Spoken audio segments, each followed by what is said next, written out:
How about taking a genealogy road trip?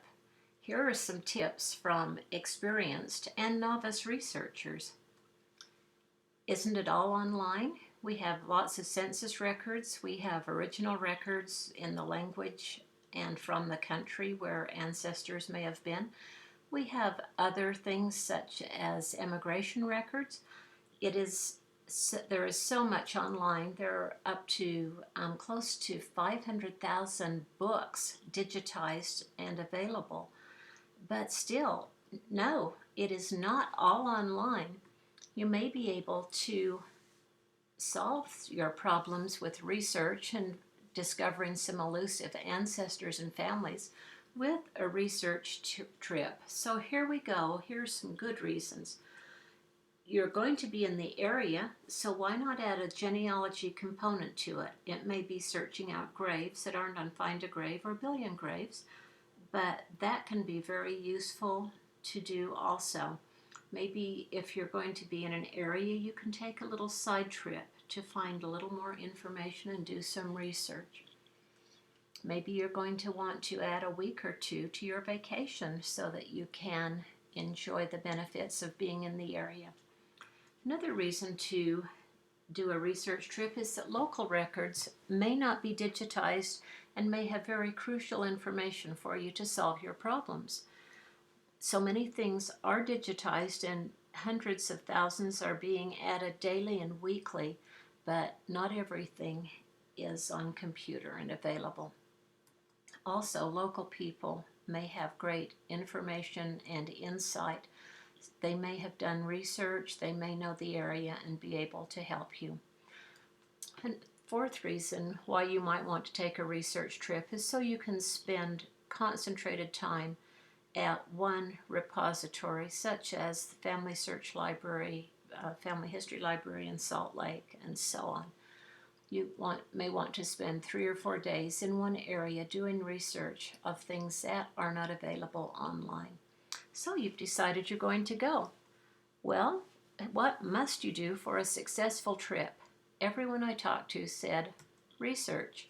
And then the next thing is research. And the third thing is more research. You need to know as much about your family, the location, and everything else you can find out before you go as you possibly can. So hopefully you've started this process long before you think of visiting a place where your ancestors may have lived. Once you've decided to go, you also need to define your focus and what you want to accomplish, so you do get around to the most important things.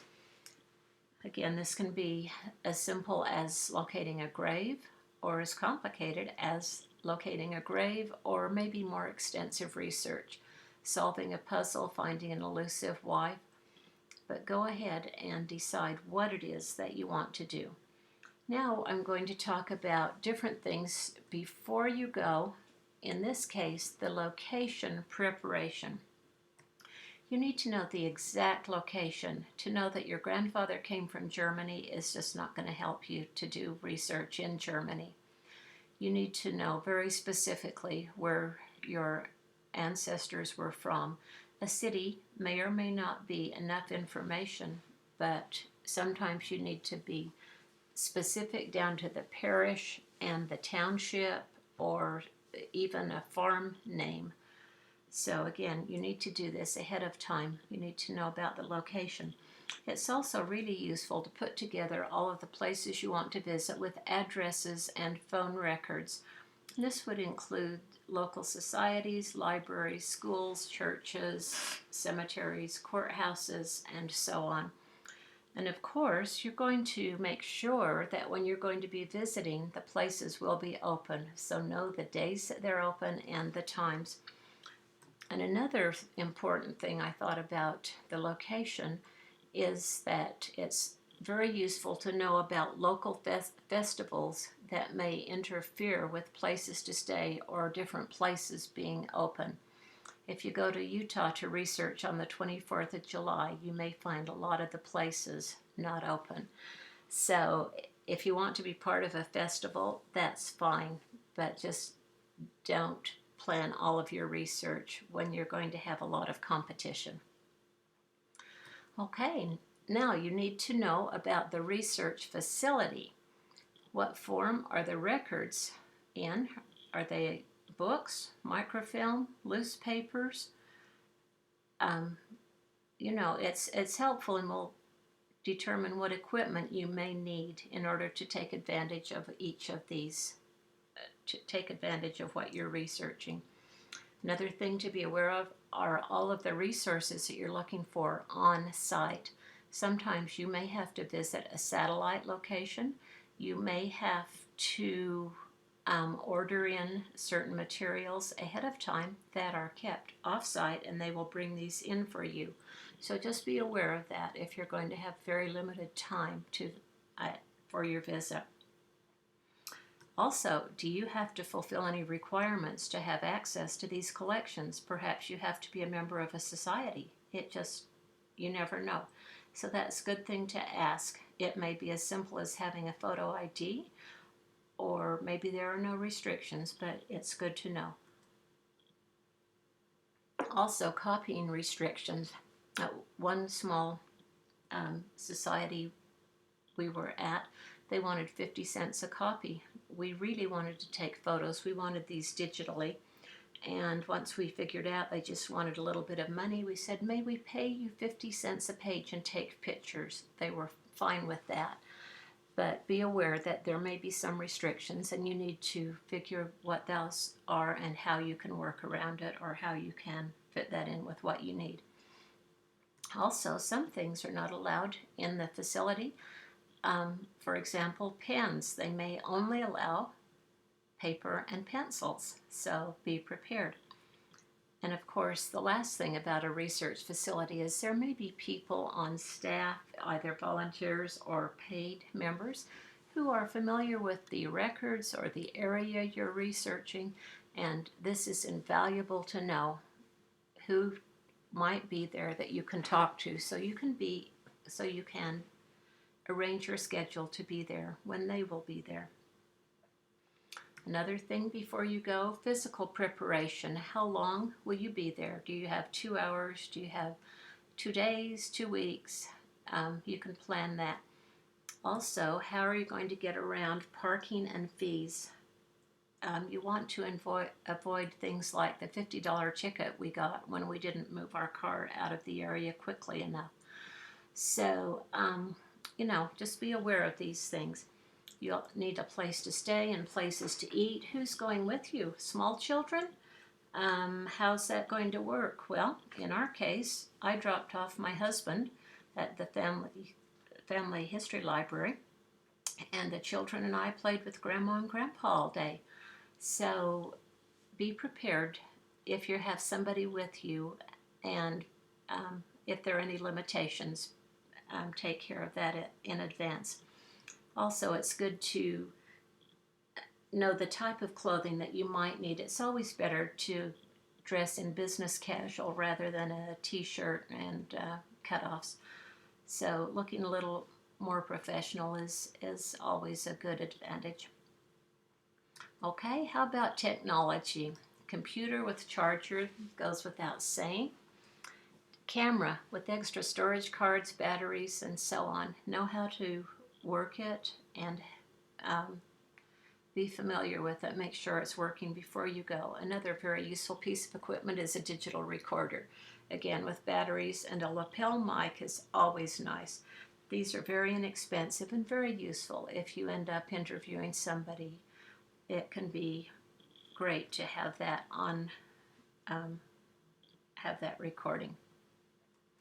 GPS, I won't say it's absolutely necessary, but it is a wonderful invention and may help you no matter where you are. But just in case you don't have internet access, you may wish to download maps in critical areas so that you aren't stuck without knowing where to go. And you may even have to come up with paper copies of maps and critical lists and to do things in case you can't access your cell phone or your tablet or whatever.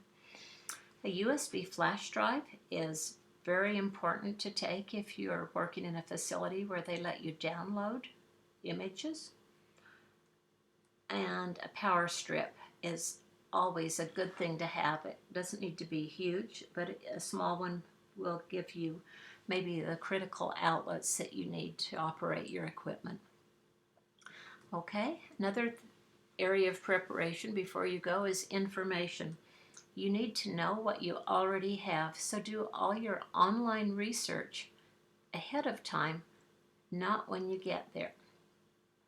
You need to know what is available in the area, what types of places might you visit to figure out or to sort out the problems and the focus reason that you're going.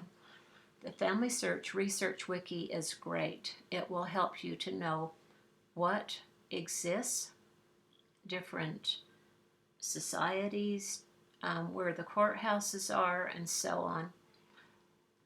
The county or state Gen Web page can be used in tandem with the Research Wiki to find more information. For example, I see from this Delaware Gen Web page, we have orphan train riders, we have photo tours, we have all sorts of things. So these are two wonderful areas or pages, research page, computer pages that will let you figure out where to search and what is available. Another important thing to do is look at the local libraries where you will be going. Use their online catalog to help identify the types of information that they may have, and maybe even very specific things, so you don't have to waste time looking or figuring out what you're looking for. You may already have this information written down and ready to go. So then, from all of these things, compile your list of what you want to research in each location. This will make your research much more fruitful. Okay, before you go, how about research preparation? Print, and this can be a PDF on your device, or it could even be paper. Print a list of all the people who lived in the area that you're researching, along with dates, and include addresses from census and city directories so that you know specifically where you are looking. I have this printout who was there in Göteborg, Sweden for a 300-year time period. I could make this very specific. I could get it down to parishes or farm names, whatever I need. But this is very useful so you don't forget people who lived in the area. Roots Magic and similar programs have these good reports that can be very useful to you. Okay, just about done. When you're there, camera and image tips. Of course, you knew this. Take photos of everything. Digital images are virtually free, so don't forget to get the photos. Be careful that your camera's working. We had an SD card that had come loose in our camera and lost a day's worth of filming, of photo taking. So just be aware of your camera and make sure that it's working well. Also, if you're using a flash drive and downloading documents onto it from a computer, be sure and eject it properly. We've had people lose whole days' worth of work because they didn't say safely eject the flash drive. There are a few of them that have a problem. So again, just be aware and do this. Don't just pull it out, eject it properly. Also, as you name files, include as much information as you can. For example, a 1900 U.S. Census Hill family might be the name I put on that file of my census record. If I have a photo, I may name it with the year and a month if I know and what it is. So in this case, 1957 August, Glade Reunion. On other documents, I will put as much information as I can. This has the name of a person, it has a place, and it has down to the image where I got it, so I know exactly where this information came from, who it's about, and the location. When you're there, talk to everyone. It's really nice if you can make appointments ahead of time, be friendly, ask questions. And one of the crucial things that one gentleman that I interviewed said, know your connections, know your information. Someone was not really happy to talk to him. They were a little bit hesitant, but once he started talking about the family, and this was Grandpa so and his wife, and he knew the cousins and he knew the connections, and then the person was very happy to talk to him. Be prepared for adventures. If you know the cemetery is off the third tee of the Laurel Lane Country Club, be prepared to scramble through 6 feet of brambles to get there in order to find this. You never know what you're going to do, but it might be quite an adventure.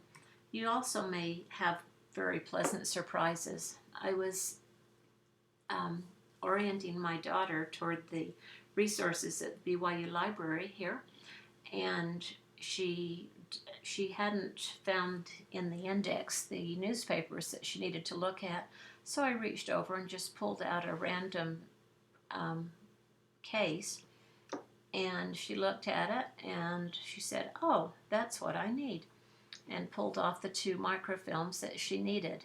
And I was just looking at her with a surprised look on my face, and she said, prayer, it works when you have very limited time. So you never know what you're going to find. You may get to see the homes where people have lived. You may be given a little 8-page booklet with the history of the family. What a treasure. You may, as one gentleman did, he received a doorknob from the ancestral home that was just kicking around in the house. And they said, would you like this? Sure. So you can have all sorts of fun things. And best of all, you may find those missing pieces, to find your people that are missing, to find more of the family, and be able to put together important information. So the last thing, during and after the trip, it's very important to keep a daily journal. This can even be dictated into your recorder. But it's important to record and organize all information each evening so that you don't forget anything important. And then once you're home, process all the treasures that you've gathered. This may turn you into a night owl, but hey, that's okay.